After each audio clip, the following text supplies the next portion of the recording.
What's going on, everybody? Welcome to the Damage Report. Not with John Iadarola today or tomorrow or the following day, but Francesca Fiorentini, your favorite stepmama dragon, MILF dragon, I don't know, whatever we're going with these days. Good to have you here. What's up? John is out, but he needs the break and rest. And thankfully, I've got Dan Evans, Dan from the internet here. Dan, how are you doing? I'm doing well. Whenever there's a bat signal out for John needing a vacation, sometimes I will answer the call. How reliable. I don't even know how he's doing. Yesterday, his voice was slowly giving out. So everyone check in on John, because I haven't done so. But hopefully he's okay, and hopefully he's having a good, relaxing break away. In the meantime, everybody, like and share the stream, all right? Let's show Dragon Daddy that we know how to behave when he's gone. Obviously, we're gonna get into a lot of things today. We're gonna get up to no good. There's mostly bad stories. Some updates, obviously, on the Roe v. Wade fallout. And again, somehow Uvalde is a story that just keeps on getting worse. And so we're gonna look at what the police are doing to a mother of children who went to the school that was suffered a mass shooting. So anyway, with that, Dan from the internet, are you ready to do this? Not as ready as John would be if you were hosting on like 3 cups of Robitussin, but ready nonetheless. That tussin. All right, well, let's jump into this. Can the administration expand abortion access or abortion services on federal land, meaning provide the access on federal land that might be in and around states that ban abortion?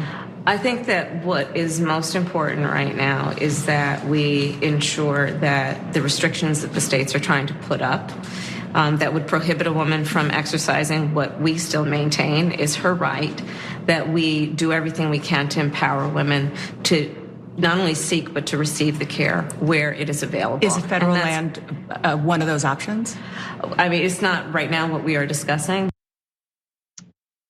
So that is Vice President Kamala Harris in her first one-on-one interview since the Dobbs decision came down, overturning Roe v. Wade, and being interviewed by Dana Bash, being asked specifically about an idea that a lot of Democrats, progressive Democrats specifically, have been floating, like Senator Warren, like Representative Ocasio-Cortez, like Representative Ayanna Pressley, which is, hey, why not set up clinics on federal lands? One of many different emergency measures that could be taken right now. And there you heard the vice president say, not something they're looking into, not something they are gonna do. What are they going to do? What are they suggesting instead? Here was that big, hard pivot into a phrase I think we've heard a lot in the last few days. Take a look. But I will say that when I think about what is happening in terms of the states, we have to also recognize, Dana, that we are 130 odd days away from an election, which is gonna include Senate races, right? Part of the issue here is that the court has acted, now Congress needs to act. But if you count the votes, don't appear to have the votes in the Senate. Well, there's an election happening in 130 odd days. I'm taking, for example, thinking of a Senate race in Georgia or North Carolina. There's the Senate race coming up just in a couple weeks in Colorado. And we need to change the balance and have pro-choice legislators who have the power to make decisions about whether this constitutional right will be in law, right? We say codified, put it in law so that there will be no ambiguity about it. And I want to ask. So if you didn't get all that, it was basically vote harder. There's nothing we can do currently, even though currently we do have the majority. Dan, I wanted to get your thoughts on this response from the second most powerful person in the country, if not the world. It's definitely startling, and it echoes what a lot of people first reacted to, or how first reacted to this news of the Supreme Court officially announcing they're overturning Roe v. Wade. Of course, it was leaked a month earlier than that. But this realization that the Democrats are not really going to help anyone when it comes to this stuff. Like Joe Biden ran on making sure that Roe v. Wade would be into law, that like the right to access an abortion would be into law.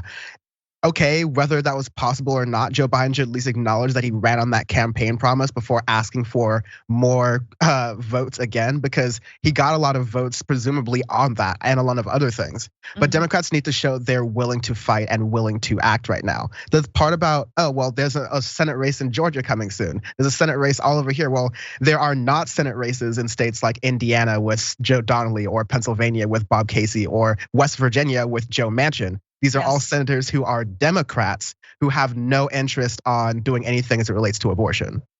Right, and specifically one of those things would be to eliminate the filibuster so that something like codification or making Roe v. Wade law, making the right to an abortion law could go forward. And Vice President Harris also, and take a look at this pretty skillful evasion of the question on the filibuster, but essentially is echoing what the president himself has echoed or said, which is there's gonna be no carve out even for this when it comes to the filibuster. Do you support eliminating the filibuster in order to pass federal legislation for abortion rights? Right now, given the current composition of the Senate, the votes aren't there. But would you use the bully pulpit to say, yes, I support it? Well, here's the thing.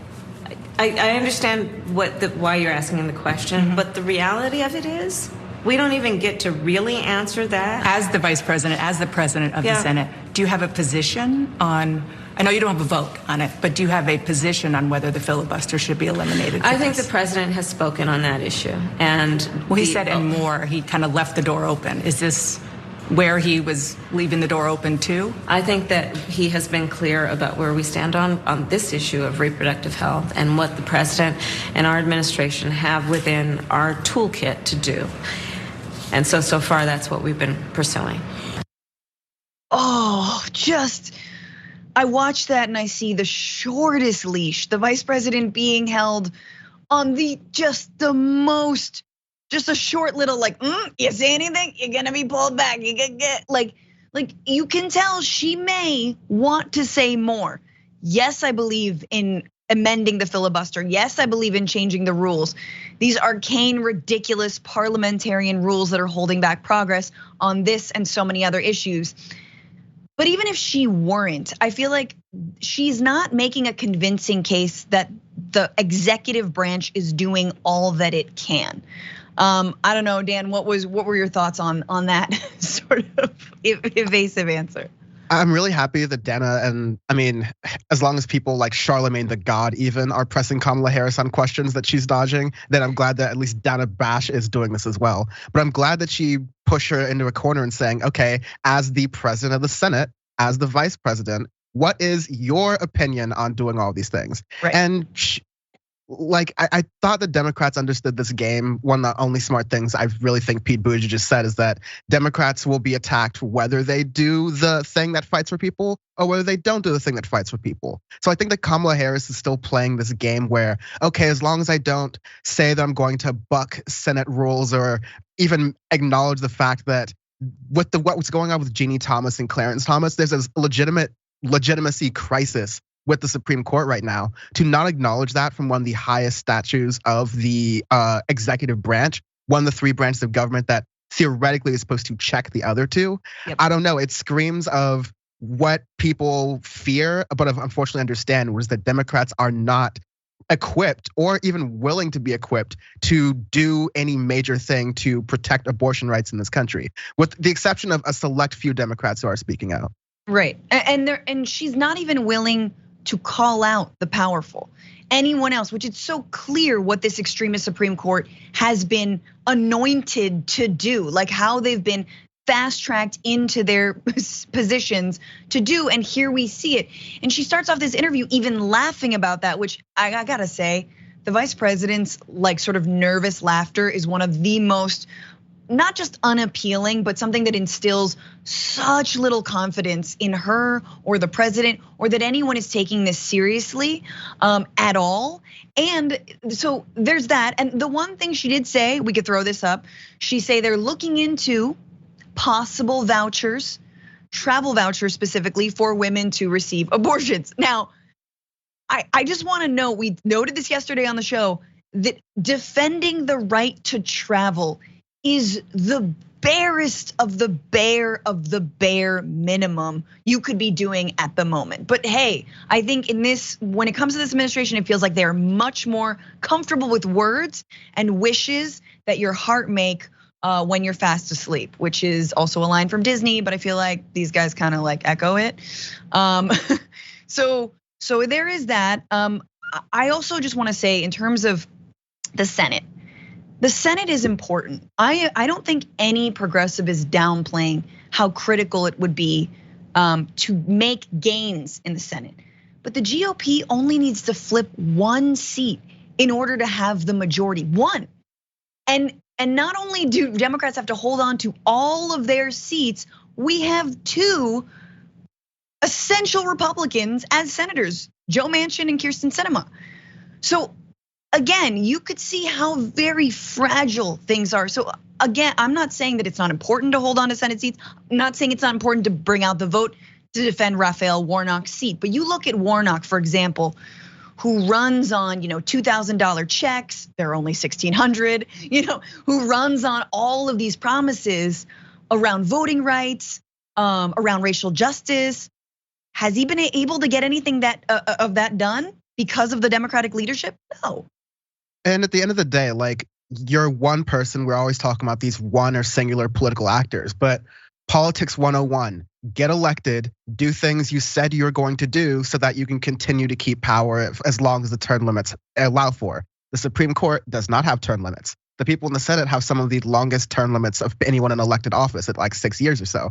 So it's not just on Raphael Warnock to stand up to the Democratic Party for whatever reasons, because he needs to stand with the Democratic Party before the Democratic Party loses itself, before it loses its power. It's something to do to save the party long term. If you see something that your own organization is sabotaging itself, it's your duty to stand up, not for that organization really, because screw the Democratic Party establishment and getting us here in the first place, but to save the constituents, the voters, the people who are going to be actually affected by these things, and not this.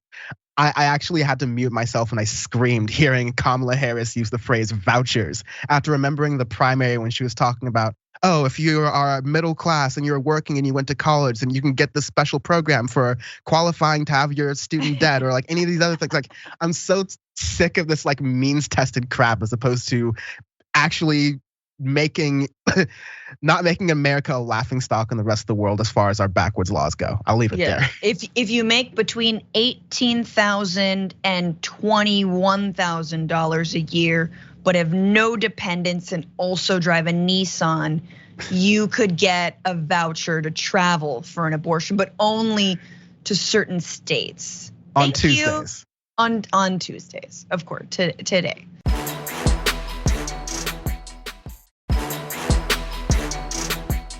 13 states around the country have trigger bans when it comes to abortion rights, which means that as soon as the Supreme Court overturns Roe v. Wade, those trigger laws and trigger bans immediately go into effect, effectively banning, if not all, but most abortion in those states. Louisiana and Utah are two of those states. However, judges in both of those states have temporarily blocked the abortion bans. So a state judge in Louisiana issued a temporary restraining order Monday, barring the state from enforcing its ban, leading to the immediate resumption of the procedure. Hours later, Utah 3rd District Judge Andrew Stone halted the state's trigger law effective immediately under a 14-day temporary restraining order requested by Planned Parenthood Association of Utah.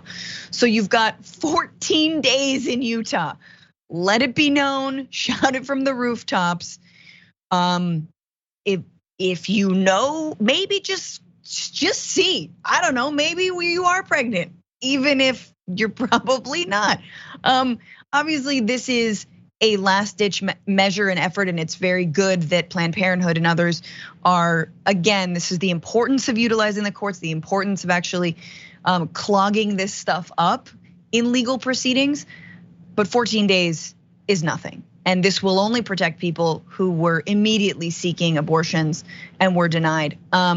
So Judge Andrew Stone, this is again the Utah 3rd District Judge, said there is irreparable harm that's been shown while issuing the temporary restraining order that will be in effect for 2 weeks. Lawyers for a clinic, he said that, lawyers for a clinic that sought the order said they had 28 women awaiting an abortion appointment on Monday. Abortion rights advocates are coalescing around this strategy of asking courts for temporary injunctions that at the very least can allow abortions to proceed in the short term. One of Louisiana's 3 clinics already said on Monday that it would reopen. So this is very important. I mean, I think some of us think, why wouldn't you just stay open? What's there to lose? There's a lot. There could be a lot, and these are clinics that perform abortions on the daily. They're very comfortable with it. They know how critical this kind of care is, and yet they're not financially equipped to deal with massive amounts of lawsuits that could be coming their way. Thoughts on this minor reprieve, Dan? Yeah, I mean, we'll take anything we can get here with allowing people who would be most immediately affected by this to have at least some reprieve from it, because the stories that, I don't know if you heard of, like when the Supreme Court case ruling came down, people were just so immediately distraught and upset, and like appointments had to be canceled that day, that moment. And I feel for people like in states with all these trigger laws where it's going to be like harming surprise to happen in Louisiana and Utah in the court level, because usually it's kind of said that the courts have this sort of like conservative bent to them. But I think about states like Arkansas, for example, or Tennessee, where you're essentially locked around all the states surrounding Arkansas, especially all the states geographically surrounding you are also states with trigger laws. And the states that aren't that have politicians who would like to further restrict abortion access from what is already there. So it's increasingly hard for women, but also people who are poor, working class, who need to travel to these places to get services that are rights in most other developed countries, in many states in this country. Like, thankfully, there are states that have anti-trigger laws, so to speak, that basically once these kinds of striking down of Roe v. Wade take effect, they only further strengthen their protections for the rights for an abortion. A lot of the states have this in their constitutions, but we can't have this patchwork where half of the country is in civilization and half the country isn't. Right. I mean, that's why, like, it's a long shot. It will be a long haul, but including abortion rights in the Constitution, hey, that could be a thing. I mean, and this is, if it's not explicit enough, if like the right to privacy, the right to choose when you become or if you become a parent, if that's not explicit enough in the Constitution, let's make it explicit. I mean, this is the rollback that is happening on some like the Constitution must be interpreted when the white slaveholders, males, property owners, which were people, decided on these random set of laws. I mean, it just, like at this point, it's like the 10 Commandments in my book. Like that's how abstract, like that kind of originalism. But hey, funnily enough, these right-wing Christian nationalists also believe in the 10 Commandments and every word in the Bible. Anyway, their interpretation of it as well, because of course there are Christians out there who have more realistic, rational interpretations of the Bible who are being crowded out and shouted out by these evangelical maniacs, essentially. I mean, to be honest with you, like I think that Trump was a moment for a lot of Christians who saw that he was lying through his teeth, saw that he was definitely a quote unquote sinner according to interpretations of their book, and yet I wonder where they're at right now in terms of the people who are like against Trump, but also, might be Christian. I know obviously there are grassroots movements. Obviously I'm thinking of Reverend William Barber. There are many like left progressive religious folks, but you wanna hear from them now because evangelicals are taking this as a win, not just for their own extremist movement, but supposedly on behalf of their God. And so I'm like, where y'all at? I'd like to hear from you.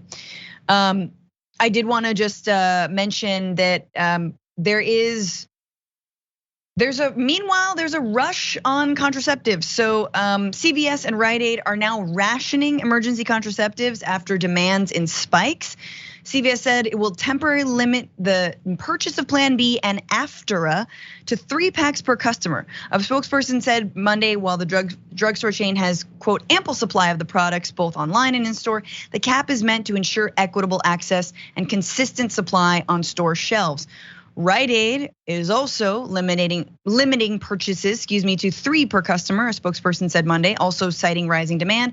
Walgreens' website showed Tuesday 2 emergency contraceptives, Plan B and Take Action, were out of stock for shipping, but available for pickup and same day in certain stores. A spokeswoman said Monday that purchases were not limited at this time, as company could still meet the demand in store. Quote, we're working to restock online inventory from ship to home.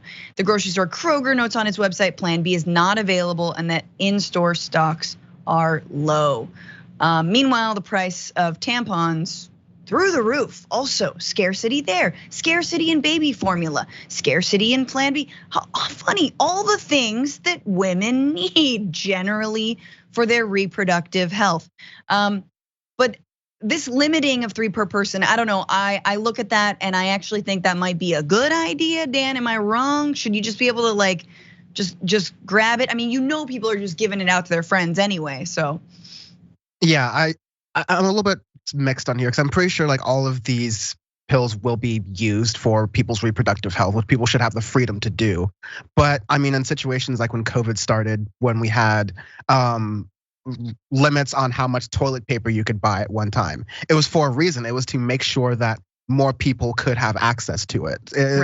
It's to make it because this could very quickly be a scarce thing. We had these demand side runs on supplies overall, and we know we're in an economy that is in an inflationary period caused largely by a supply shock. There's a lot of demand now for different things, including gasoline, for example, and the supply is not fully recovered from COVID. And so we are now in the situation where prices are skyrocketing and we're currently trying to deal with that. So now is the right time to where we are dealing with the fact that people are doing runs on this. Cause we do want this to be something that people have access to. Yeah, and it's also one of the things that I'm like, look, if there are runs on it, just like the executive branch did when it came to baby formula, although I know that's been a slow rollout. But you also saw the way that COVID tests were distributed, and you can easily put in your address and information. Not initially it was difficult. It got a little easier, and then in a couple weeks, I personally got 4 COVID tests sent to my house. Amazing. What about some Plan B? What about some Plan C? What about I could just do that and the federal government can overstep Congress and make sure that people have their healthcare needs met. But then I realize, oh yeah, we live in the United States, healthcare is privatized. We never get our healthcare needs met. And Kamala Harris just mentioned earlier today that the Democrats are not going to do anything to help with that. So, I mean, we're kind of on our own. We'll vote our way through it.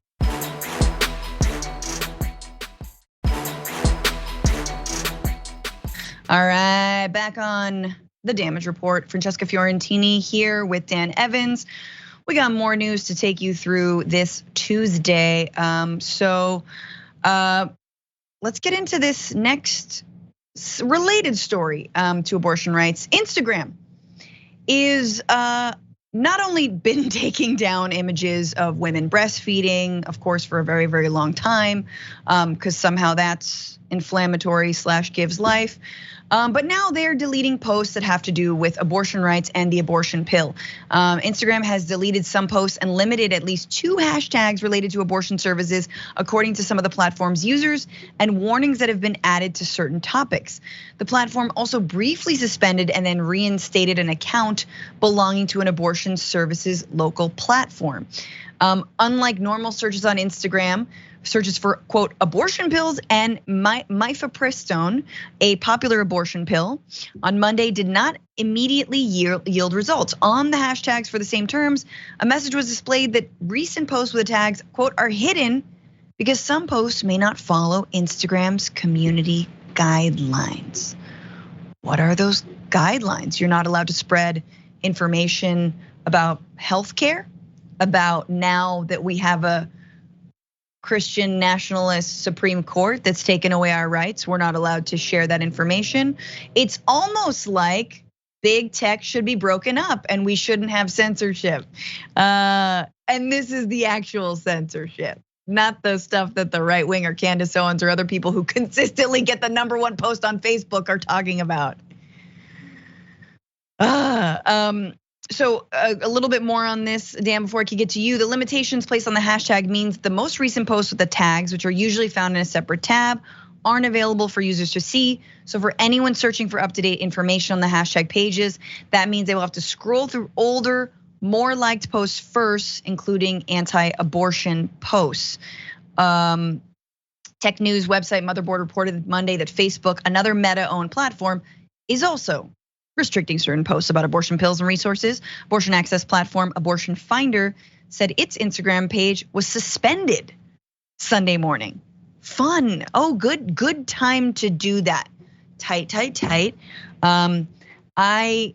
I want to say that this is not the first time, and I alluded to the breastfeeding censorship, but this is not the first time, and nor is Instagram or Meta, or Facebook, whatever it is now, Zuckerberg's thing.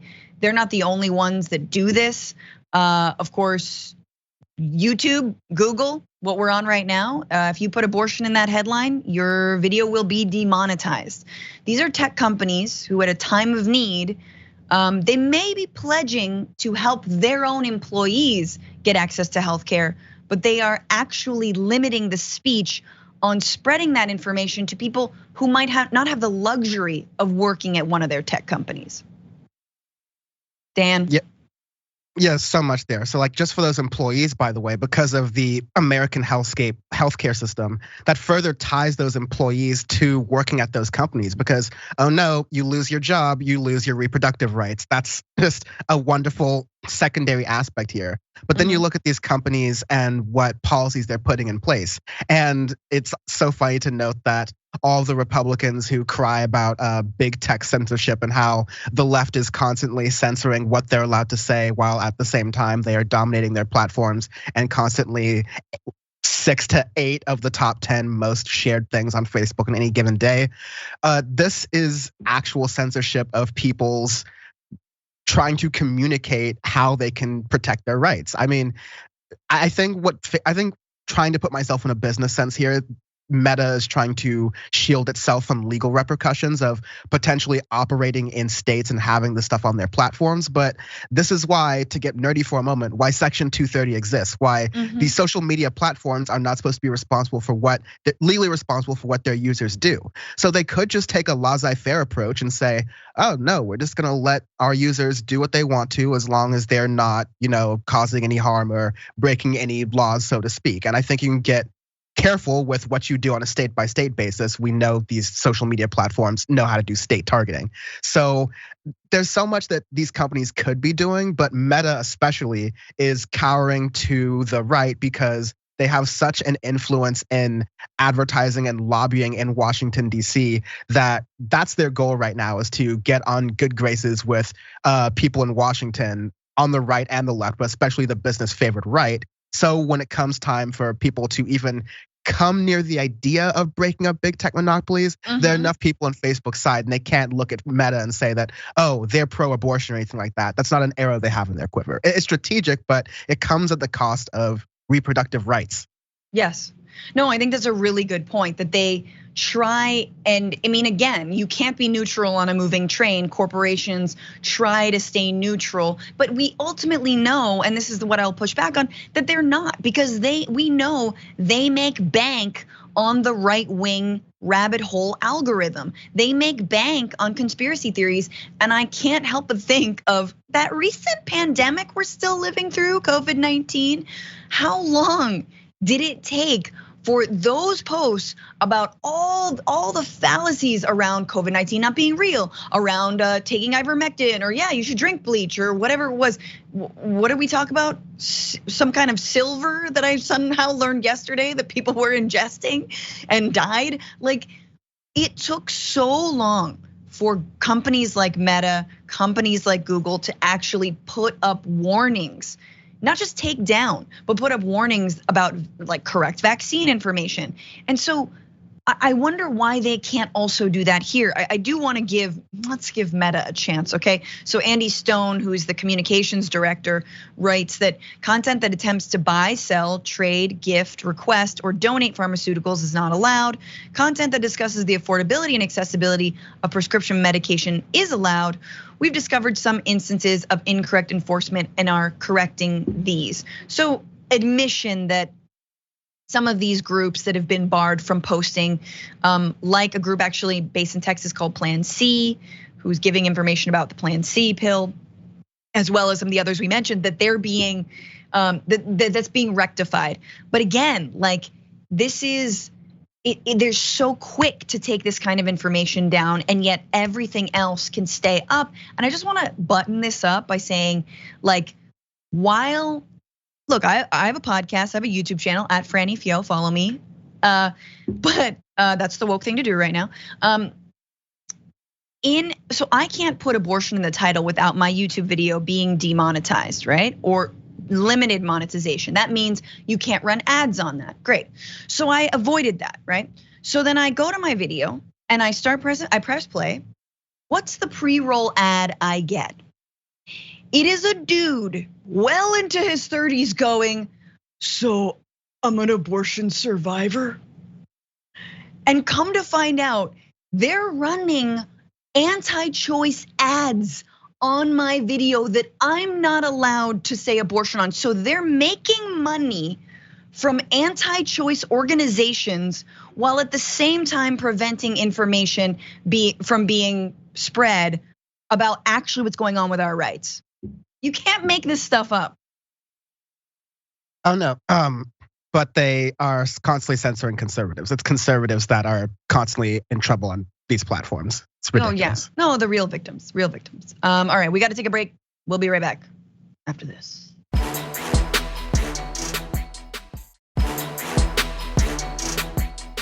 Okay, so we got some updates on January 6th. Let's get into this. The January 6th committee said that it was taking a little bit of a recess, that they weren't gonna have another hearing. They've had 5 hearings so far. They said, we're good until after July 4th. Let's have a barbecue, let's hang out. JK, in fact, they're holding a surprise hearing today in about 20 minutes. If you're watching this in the future, obviously, it's happened. But anyway, why are they doing this?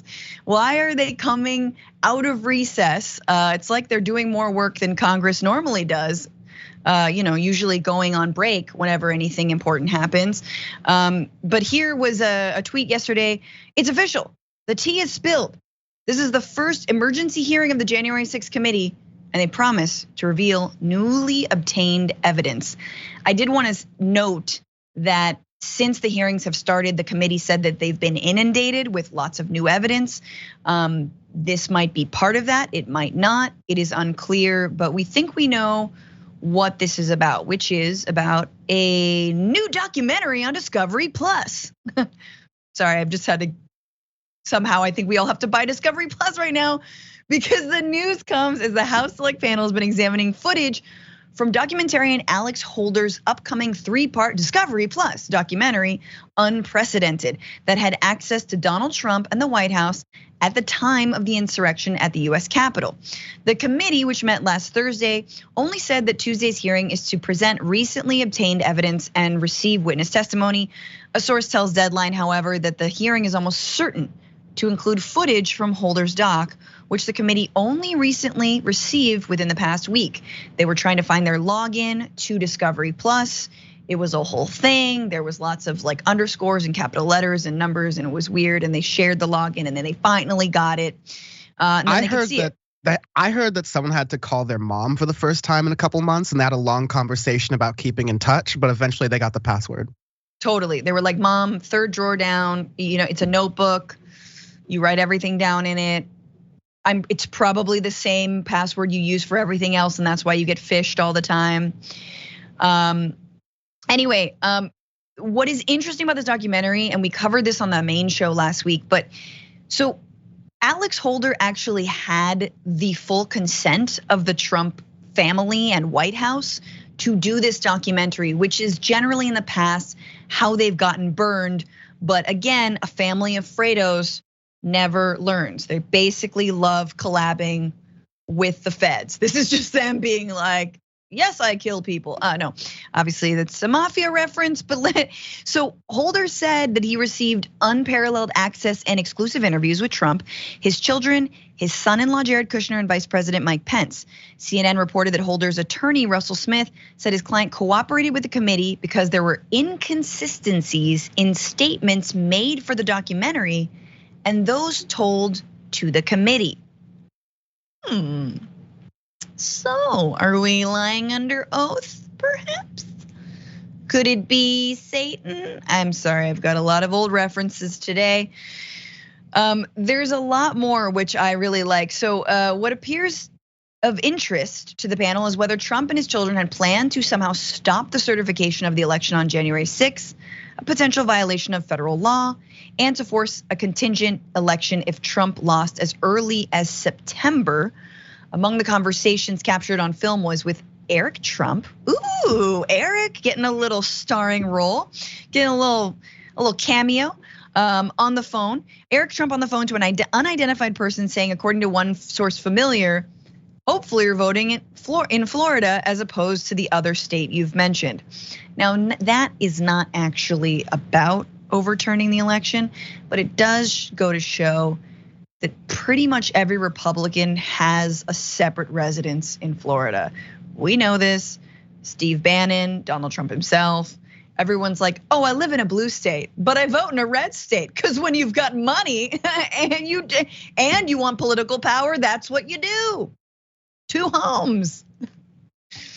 If this were, what's the point of shoe on the other foot theories? But to take like, a secret call with the president's son talking to someone about voting in 2 states. If this were a Hunter Biden story, like we'd be talking about Laura Ingram's response to it for 3 blocks of the show.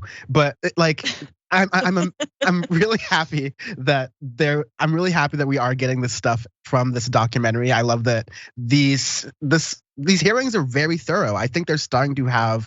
I was hearing some analysis by someone else the other day that like because there aren't many Republicans involved in these hearings, there's no ability for a lot to be funneled to Fox News for there to be counter programming. So they're stuck between this balance of saying, oh, it's not important. And if it was, and they were calling emergency hearings for some important big insurrection type thing, don't worry about it because what they're saying is nonsense. Not that I'm paying attention or anything, but I know enough to say that what they're saying in detail is not true and Trump is fine and everyone, people asking for pardons and pardons the last moment, that's totally fine. That's a totally normal thing people do all the time. I asked for 6 pardons last week.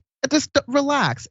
They can't have it both ways. And I think it's starting to hopefully penetrate that audience of people who were on the fence of even January 6th being a horrible moment and potentially a dark day in American history.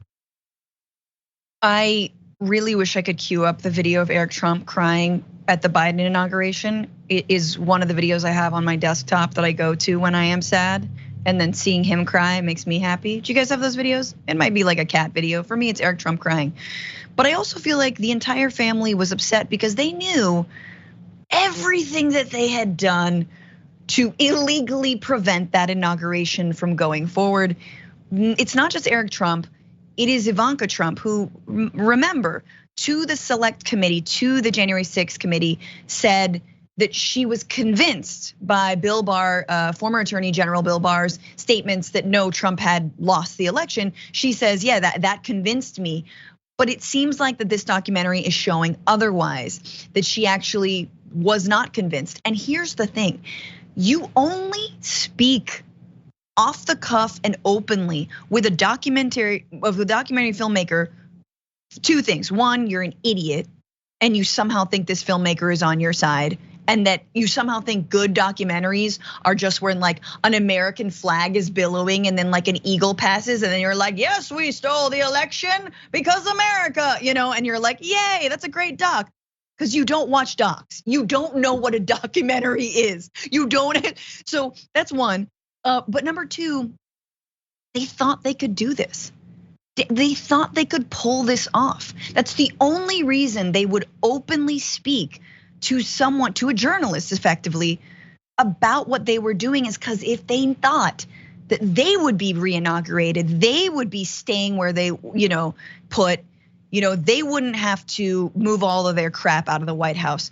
Last thing, this is Graphic 7. Holder also testified to the select committee, the sources said, about the content of the interviews. Holder interviewed Trump in early December 2020 at the White House, and then twice a few months after the Capitol attack, both at Mar-a-Lago and his Bedminster Golf Club in New Jersey. Now, notably, you guys, there's one person missing from the January 6 hearings, and that's Donald Trump himself. We have not seen a word from him. He, I don't believe, was asked to testify, has not testified. But we got the documentary, and we got him speaking off the cuff to someone who he thinks is gonna make him look real good. Because again, don't watch documentaries. I mean, Donald Trump thinks that speaking off the cuff for himself works well in his favor in general. It seemed for a point during his administration that his Twitter account, he just didn't care about it at all. So I'm sure any moment where he is telling on his own rotund behind is a good moment for TV, let alone for potential justice. Well, I know we have TV 14 rules. I'm being careful. Rotund behind, diapered booty is what I like to call it. Very, God. Sorry for that image in the morning.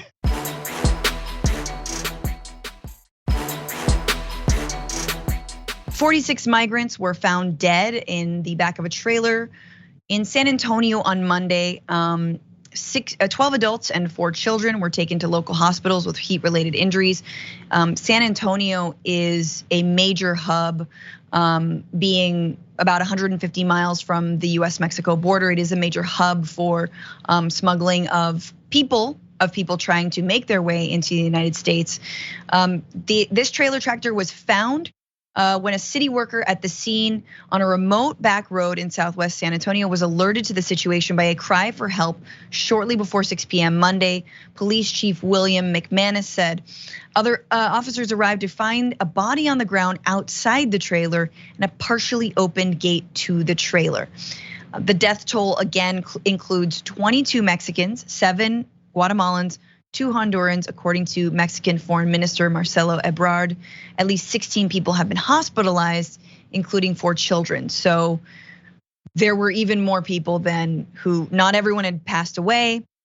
Clearly they were suffering grave injuries. It appears to be heat related. This is among the deadliest tragedies that to have claimed thousands of lives of people attempting to cross the US-Mexico border. US border from Mexico in recent decades. 10 migrants died in 2017 after being trapped in a truck that was parked at a Walmart in San Antonio. In 2003, 19 migrants were found in a sweltering truck southeast of San Antonio. So again, San Antonio being one of those main hubs, and this is not the first time, but as Aaron Reichland Melnick says on Twitter, reminds us that 2022 is the deadliest year at the border ever. At least 46 dead in just this one truck, but hundreds have already cited crossing the border so far this year, including children. I think he means died. And with renewed rise in boats from Haiti, mass casualty events will become more common. Of course, the right, specifically the governor of Texas, where San Antonio is located, had the utmost respect for the dead. Greg Abbott writing, at least 42 people dead inside a truck carrying migrants in Texas. These deaths are on Biden. These are a result of his deadly open border policies. They show the deadly consequences of his refusal to enforce the law. They are on Biden, Greg Abbott, but they're also on you and every other extremist right winger, because it's not because of open borders. It's actually because of things like Title 42, which is a provision, emergency provision that says because of the COVID-19 pandemic, no one can seek asylum in the United States. So you cannot say, I fear for my life, I'm being chased by death squads and narcos in my country, I'm applying for asylum. No, you can no longer do that. So I wonder who has blood on their hands. In this case, it's both Biden and people like Greg Abbott. Before I kick it to you, Dan, Congressman Chuy Garcia, this is not lost on him. He says this is horrific. We need to end Title 42 and fix our broken immigration system so these unimaginable tragedies stop happening. People fleeing violence and poverty deserve a chance at a better life. Que descansen en paz.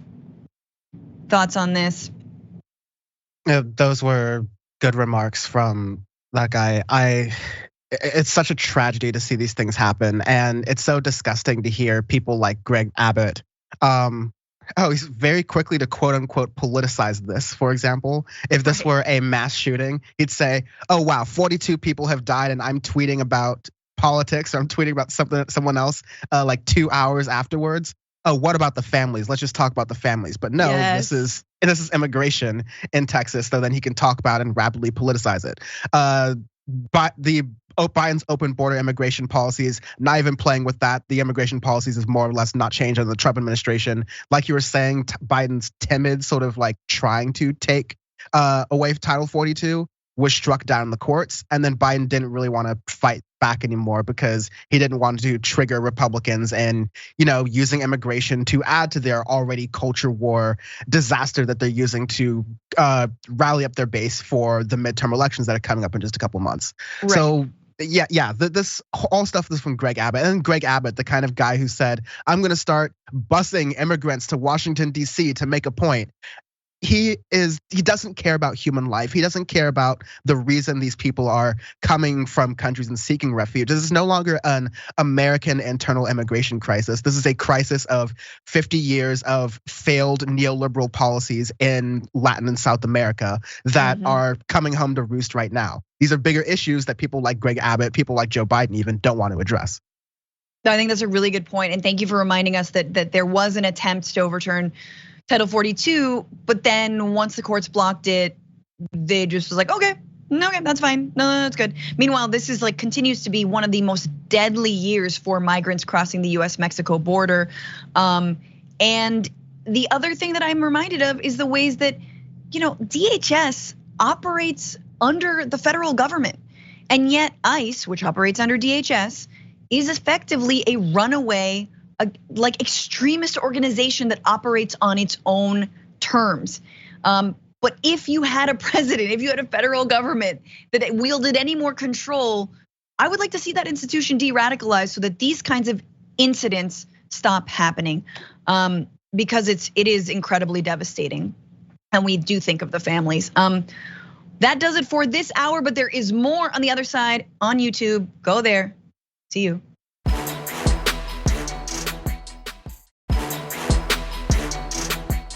Jacob Hawkins says, thank you for your super chat, by the way. I hope DeSantis beats Trump in the 2024 primary. Trump will cry fraud and run anyway, splitting the R vote, and the D candidate, not Biden, fingers crossed, wins.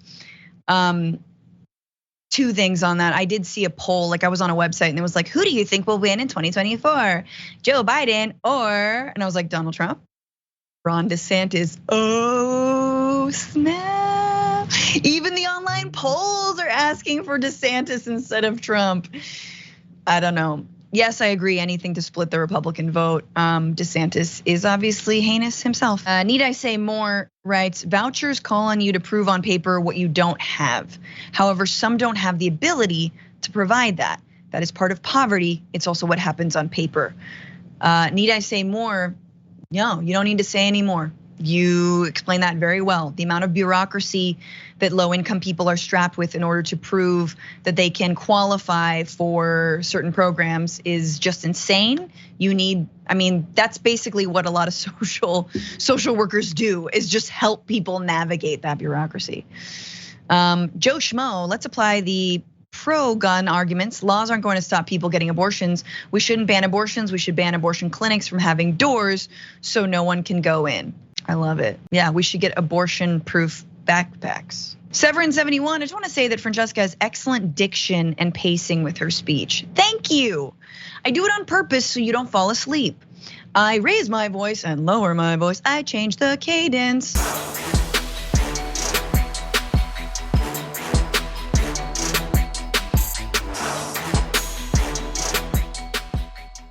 Thanks for listening to the full episode of The Damage Report. Support our work, listen ad-free, access members-only bonus content, and more by subscribing to Apple Podcasts at apple.co/TYT. I'm your host, John Adarola. I'll see you soon.